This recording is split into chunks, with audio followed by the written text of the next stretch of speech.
بسم اللہ الرحمن الرحیم۔ سامعین ناظرین، میرا ایک دوست پوچھ رہا تھا کہ آصف صاحب لوگ وہابی کیوں ہو رہے ہیں؟ حق حق ہوتا ہے، سچ سچ ہوتا ہے۔ اس کی وجہ یہ ہے کہ جب اللہ تعالیٰ نے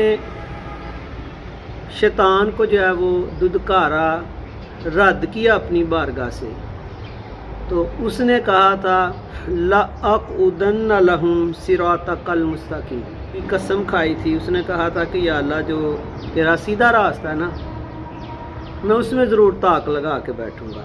اب یہاں پہ دیکھو اس نے کاروائی کیا ڈالی ہے، کچھ کو سرے سے سیدھے راستے سے نکال دیا، منات پڑھنا سیدھا راستہ ہے، تو کچھ کو کہا کہ نہیں برا راستہ ہے، انہوں نے کہا جی یہ شرک والا راستہ ہے برا، وہ تو سائڈ پہ ہو گئے۔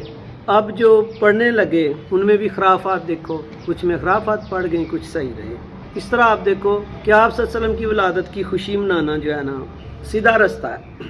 کچھ کو شیطان نے یہ کہہ دیا کہ یہ لعنتی کام ہے، مطلب کیا کہ بدعت ہے، بدعت لعنتی کام ہوتا ہے حدیث کی روشنی سے، لعنتی بھی اور جہنمی بھی۔ ان کو تو پکا ہی اس نے قابو کر لیا، اور جو کچھ منا رہے ہیں اس میں کچھ خرافات بھی ڈال دی۔